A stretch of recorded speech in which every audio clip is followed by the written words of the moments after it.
If he's interested in you, he will make time every single day, okay? We no longer have paid minutes. Like, all of this stuff is free. He can freaking iMessage you from his laptop, from his phone, from his iPad, from his freaking car, he could iMessage you. What's up, baddies, and welcome to the Arab and Thriving Show. I'm your girl, Rima. Today, I'm gonna give you the best dating advice that you will probably never get outside of this video. Before we get into some of these potentially controversial points, the reason I wanted to make this video is because I think there's an epidemic of really terrible dating advice going around. That being said, I don't think that people have bad intentions. What I do think is sometimes our friends lie to us because they're trying to spare our feelings in the moment. They want to make us feel better about the situation. I'm not trying to spare your feelings. Some of this stuff is gonna hurt to hear. I'm trying to spare your feelings in the long term. I'm trying to spare your feelings when this person ends up being exactly who you should have known this person was from the beginning. Number one, he's not intimidated by you. Okay? He's not intimidated by you. He just doesn't like you. I needed to start off with this one because there are so many scenarios where a guy is just not showing interest, or maybe you've gone on a couple dates and you're getting to know this person and they're just not showing interest the way that you want them to, or maybe things fizzled off. And one of the biggest things that I hear a lot of women tell other women is, oh, he's just so intimidated by you. You intimidate him, and that's why he's not acting like that. First of all, even if that were the case, which it's not, I'm telling you right now, it's not. Do you want to be with someone who's too intimidated by you to like approach you? Like, do you really want to be with someone who feels intimidated by you? Men, when they're intimidated by women, and trust me, I know because I have experienced this time and time again, they actually are more attracted to the women that they're intimidated by. The way that they show their intimidation is not by running away from her. A lot of times is actually by pursuing her and trying to dim her light. And so if he's truly intimidated by you, which is totally a him problem, by the way, and not a you problem, a lot of times they will try to get to know you so that they could be the one that kind of like tames you, whatever the problematic word is in this statement. I know that a lot of times we think that we're helping when we tell a woman that she is intimidating a guy, when in reality it's like, what is she supposed to do with that information? Is she supposed to like dim herself down? The only thing to do in that situation is to stop talking to the person. The only thing to do in that situation is to stop talking to the person. But I just want you to know, because I really want to keep it real with you, he's not intimidated by you. If he is not texting you or calling you or asking you out, and you've made it pretty obvious that you're interested or would be open to that, then he just doesn't like you, okay? It is okay to want to be pursued. This was something I struggled with because I felt like it was so stupid to want to be pursued. We live in a completely different era, and I completely think it's okay as a woman to shoot your shot or to make the first move, so we say. And I think that's fine, and I support it, and I'm here for it. Personally, I just didn't want that to be my case. And I kind of got real with myself, started reflecting on like, why do you want to be pursued? Like, why is that such a big deal for you that the person you talk to pursues you? And it is because of the point we just made. I can come across, and I don't even want to use the word intimidating, because again, like, that's not the word that I would use. I have a strong personality. I am confident. I am somebody who is independent, and it was important to me that a man could approach me. It was important to me that the man that I end up with felt confident, can match my confidence level, and could approach me and just be direct. I just knew that that was very attractive to me, to see that quality in a man, that he could take initiative and that he could be direct and very mature in speaking about his intentions. So for me, it's like, what better tryout period than the first time we talk? Why let it go further than that if the first time we talk, you don't even know how to talk to me? And I'm not saying that this needs to be a no-no. This might not be a no-no for you. Like, if you are okay with a guy being shy, if you think that's cute, that's so amazing. And I'm not telling you to only go for guys who are assertive. That might not be your type. That was my type. And so when Ahmed was very direct and assertive and clear with his intentions, it made me feel really good. And that was the dynamic that I wanted. I'm saying that because I think a lot of times we try to say there is a right and wrong way. And like, it's fine to shoot your shot, ladies. It's totally fine to shoot your shot. Just ask yourself if you want that. It's okay to not want that at the same time. Like, if you don't want to shoot your shot and you want to be shot at, sounds terrible. One thing I will say here though, is you could throw the alley-oop. And this is a basketball reference. Because guys sometimes are like clueless and sometimes they don't realize that we are interested. I am all in favor of you making it very easy for him to ask you out. And so, for example, if you are on Instagram, it is okay to like swipe and message a story. I wouldn't recommend like a story where he's in a bathing suit or a story where he's at the gym. Like, that's just not my style, and I don't know that that's the right approach. But if there's something like he's talking about his family, or he posts about, you know, something informative or educational, and you swipe and you start conversation, that's a great way for you to throw the alley-oop. You're not pursuing him, but you're initiating that conversation so that he can then turn it around and do something with it if he is interested. You will not be everyone's type. Like, literally stop trying to be everyone's type. It is okay for someone to not be attracted to you. This does not mean they're a bad person. I'm just so tired of this. I don't know if it's because I watch a lot of reality TV and I just see that men keep getting dragged for not being into the girl. Like, it's one thing if he's leading you on. I don't support that. I think that's really messed up. But if a man is not attracted to you, he's not attracted to you. You're not attracted to every single person that you see, and that's okay. That doesn't make you a bad person. It just makes you somebody with preferences. We need to stop like feeding into this narrative that someone is a bad person because they don't find you physically attractive. How vain are you to want every single human with eyes to find you physically attractive? If you are not his type, that is okay. That doesn't mean anything about you. It is completely okay, however, if you only want to be with someone who you are their type. I would be too insecure to be in a relationship with a guy who liked thin women only, but he only fell in love with me because of my personality. Like, I think that's great. Someone can fall in love with somebody just for their personality. I personally wanted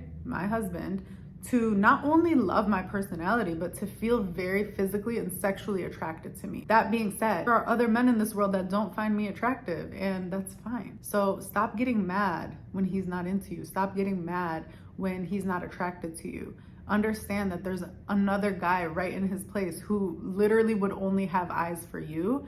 And that's where you want to spend your time and energy. Move on. They're giving you an opportunity to move on and to just disqualify them if that's what you want to do. He always has time to text you. Let's just be real, okay? I don't care if homie works for the FBI.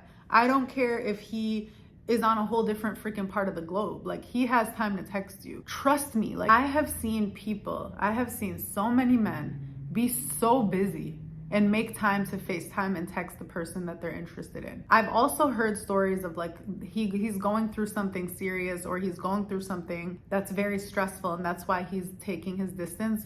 Girl, if he's going through something stressful, he should be calling you. If he's going through something serious, you should be the first one he wants to text and talk to. Stop allowing this to be an excuse. And girls, stop allowing your friends to think that that's a viable excuse. If he wanted to talk to you, he would talk to you. If he was truly interested, he would make time to talk to you. Do some guys prefer phone over text? Fine. Like, all of these little nitty-gritty details of whether he wants to Skype or FaceTime, unless he's just using Snapchat. If he's just using Snapchat, we all know what that means, okay? His preference of communication, fine. Like, that might be a real thing. If he is interested in you, he will be trying to reach you, and it will not be okay. It will not be okay for him to not talk to you every single day. Yes, every single day. Every single day. If he's interested in you, he will make time every single day. Okay, we no longer have paid minutes. Like, all of this stuff is free. He can freaking iMessage you from his laptop, from his phone, from his iPad, from his freaking car. He could iMessage you. He will always make time to talk to you if he's interested in you. And I know I'm popping off right now, but it's because I've heard way too many of you let this be an excuse. He's just keeping you around. Don't you see that? Don't you see that he is just making things up to keep you around because he wants you there and you believe him? When in reality, when he finds someone he's actually interested in, he's gonna be hitting her up every day. It's okay to want to talk to somebody every day, all day. It is completely okay. That was my favorite part of me and Ahmed's relationship, especially when we were doing long distance. Like, oh my God, today I went to Whole Foods and I bought lettuce. Like, you just tell them the dumbest stuff, and that's what they should be there for. They should want to tell you the dumbest stuff that happens throughout their day. And if they don't want to, then that is a huge red flag, and you need to take heed to that. If you have to hide things from him, do not hide, run. If you have to hide things about your past, things that you like to do, certain hobbies that you have, If you have to hide parts of your personality, you need to run in the other direction. Now, before you put your running shoes on, first ask yourself, am I hiding because I'm ashamed, or am I hiding because he has led me to believe that I need to hide? Because those are two very different things. This is especially for my Arab baddies out there. A lot of us carry so much shame around who we are, like even stupid things that are just so tiny. We have so much shame around what we like to do, whether we like to go out, how we like to dress, whether we've already talked to people in the past. We let that shame cloud the way we enter our next relationship. Release that shame. And that's something that only you can do. He can't help you really do that. Like, you need to release that shame. But if he is saying things or doing things that let you know that you can't be your full, true, honest, whole self, baggage and all, flaws and all, you need to run in the other direction. Don't you want a sanctuary? Don't you want a place where you can figuratively like let your hair down and take your makeup off and just feel beautiful and feel loved and feel unconditionally loved? Like, feel like he actually loves you for you with everything that comes with that. You don't want to be in a relationship where you feel ashamed of anything. I don't care if it's something you regret. I don't care if it's something that you wouldn't do over. That is you. That's part of your story. That's part of your journey. You shouldn't be hiding anything in your current relationship. You shouldn't be hiding something in your dating process. And this might be a little bit controversial, but honestly, if you're taking this person seriously, tell them everything. I told Ahmed everything, like everything. And in my mind, it's like, if he wants to dip, bye. Bye. Like, truly, please leave. And I wanted to tell him as early as possible because I didn't want to waste my time. I valued myself so much at that point that in my mind, it's like, I'm telling him 1, 2, 3, 4, 5, we're going to see right now whether he's here to stay or whether he's gone. And obviously he was here to stay. And obviously it made him feel closer to me. It made him love me more. It made him feel like he actually understood more of who I was and why I am the way that I am. That was a beautiful moment. He shared things about himself too. And it just opened the door for us to truly be ourselves and be vulnerable earlier on, so we could already build on that foundation. If you feel like you don't trust this person to tell them, then that's a huge red flag. And I'm challenging you right now. If you feel terrified to tell them certain things about you, then you probably shouldn't be talking to this person, because they are not a safe space. If they are a safe space and if they haven't given you any reason to think that you should hide, then yeah, I would recommend just telling them everything and see where they go with that. You show your true colors and you let their true colors show. But if you don't show your true colors, this sounds like a tongue twister. If you don't show your true colors, you will never really know what their true colors are, and you will constantly feel censored in this relationship. We do not want that for you, Betty. Last but not least, you won't always know. You know this quote that everyone loves to say, like, when you know, you know. I really hate that quote.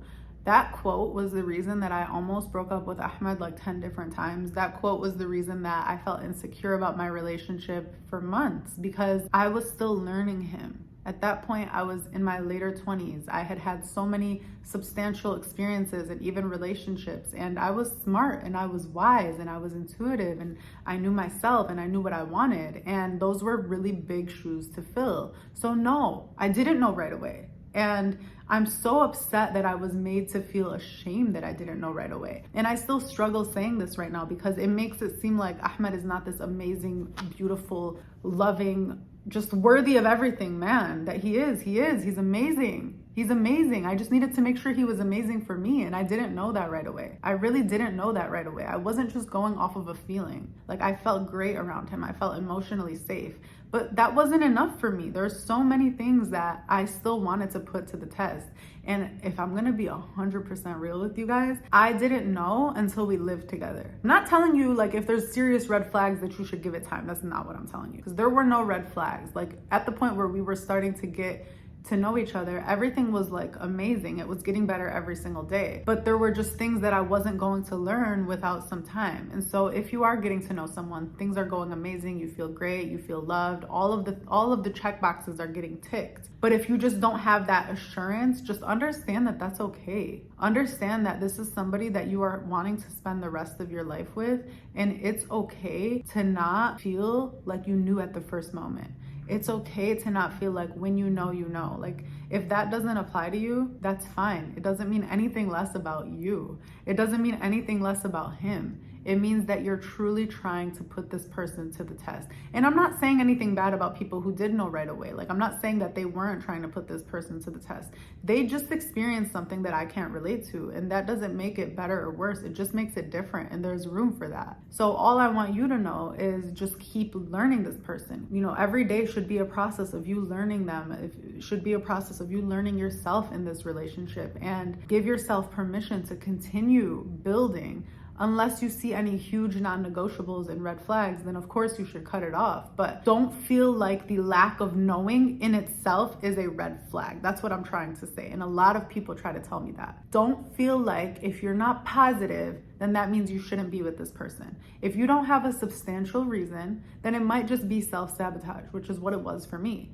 If you don't have a serious reason or a incompatibility or a red flag that would cause serious issues, just know that it's okay to not know, and just let yourself live in the moment and ask yourself, this was the advice that I was given at the time, how do I feel right now? And every time I asked myself that question, I felt great. I feel loved, I feel supported, I feel emotionally connected, I feel calm, I feel at ease, I feel like this person's my best friend. Every single time I asked myself, it was only positive things. Anytime it wasn't positive, it was me being stressed about the future. And that's self-sabotage right there, is I'm just creating issues in the moment about something that may or may not happen. So just know that it's okay to not feel 110% sure. It's fine and it's normal, and nobody freaking likes to talk about that because it makes it seem like it's not this Cinderella love story. And just know that it's not a Cinderella love story for everybody, okay? You can have your own love story. It doesn't need to be what you see on Disney Channel. It could be yours and real and raw and honest, and it doesn't make it less worthy of being talked about and being celebrated. If you are someone who is in a relationship that you know that you should not be in, you need to watch the next video that is about to pop up. I literally give you the whole blueprint, the whole rule book on how to move on from a relationship or situationship or whatever that you know that you are not supposed to be in. This is exactly the 5 steps that I followed to get out of a very toxic relationship in the past. I want the best for you. I know this is gonna be an amazing, amazing process for you of just learning yourself and learning who deserves to be in your space. I love you so much, and I will see you on the next one, baddie.